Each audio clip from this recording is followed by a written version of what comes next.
alamiah ini ada 6. Yang pertama ada metode ovulasi giling, sistem kalender, terus ada juga metode suhu basal, kondom, diafragma, dan spermisida. Jadi nanti untuk efektivitasnya itu semua jenis KPI ini itu efektif apabila digunakan secara disiplin atau suaminya bisa diajak kompromi gitu. Terus ada juga kelebihan dari KPI alami ini. Yang pertama murah, yang kedua tidak menimbulkan efek samping, aman juga Bu. Terus tapi kekurangannya karena murah, jadi nggak setiap saat suami pengen itu bisa langsung gitu ya Bu. Jadi suaminya itu harus ikut aturan, harus disiplin juga gitu. Terus yang kedua punya masa tantang yang panjang. Yang ketiga untuk KPI kondom dan diafragma ini harus sedia setiap saat. Jadi kalau sewaktu-waktu misal mau pakai itu harus ada. Terus untuk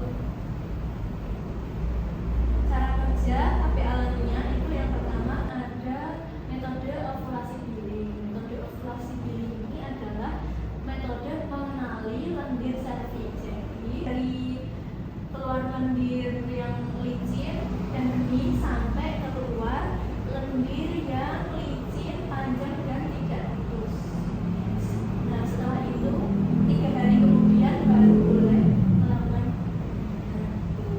Yang kedua ada metode kalender. Metode kalender ini caranya gitu. Jadi itu ibu siklus menstruasinya berapa hari? 28 ya. Jadi 28 dikurangi 18 hasilnya kan 10. Nah untuk menghitung hari terakhir ovulasinya 28 dikurangi 11 sama dengan 17. Nah cara menghitung di kalendernya tadi kan hari pertama ovulasinya hasilnya 10.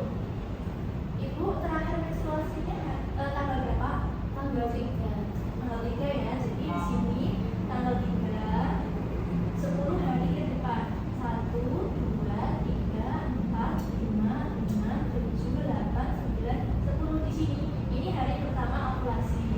Nah, hari terakhirnya ini tadi hasilnya 15. Dari sini 10 11 12 13 14 15 16 17 ini hari terakhirnya ovulasi. Jadi ibu boleh melakukan hubungannya di hari setelah 19. Ini mulai dari tanggal 20. Ya, tanggal 19. Tanggal 20 karena hari terakhirnya tanggal 19. Terus yang ketiga ada metode suhu basal. Jadi nanti ibu menghitung suhu selama 10 hari. 10 hari ya Bu. Nanti kalau selama 10 hari berturut-turut ada kenaikan suhu, itu ibu boleh melakukan hubungan setelah kenaikan suhu itu. Misal hari Senin suhunya 36, hari Selasa suhunya 36,1, hari Rabu 36,5. Nah di hari Kamis ini ibu boleh melakukan hubungan karena sudah 3 hari berturut-turut suhunya naik gitu. Nah gimana cara mengukurnya? Cara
juga. Ya, ada boleh.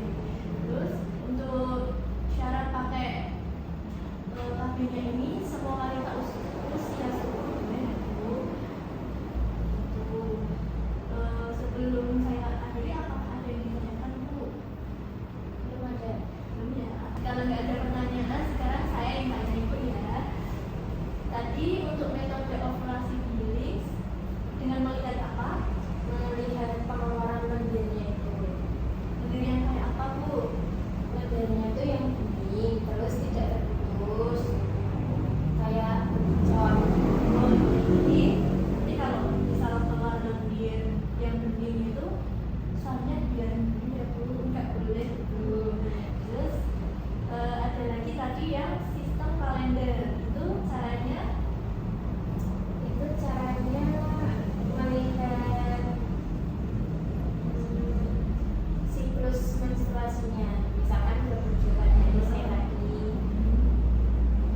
terus dikurangi dikurangi 18. terus kalau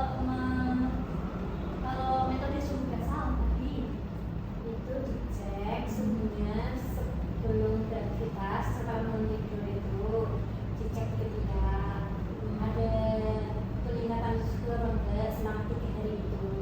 Kalau enggak ada peningkatan suhu itu boleh makan. baik ya, saya rasa Ibu sudah paham ya Bu ya. Mungkin saya cukupkan konseling hari ini. Apakah Ibu sudah yakin mau pakai KB ini? Iya sudah boleh. Nanti untuk KB apanya nanti bisa komunikasikan sama suami lagi. Kalau sudah fit mau pakai yang mana nanti bisa kembali lagi minggu depan ya Bu ya. Terima kasih ya Bu atas kerjasamanya. Selamat siang. Terima kasih ya Bu. Dokumentasi pada hari Kamis tanggal 26 Februari tahun 2025 telah dilakukan konseling KB alamiah pada Nyonya R dengan hasil klien telah mengetahui, memahami dengan penjelasan bidan dan dapat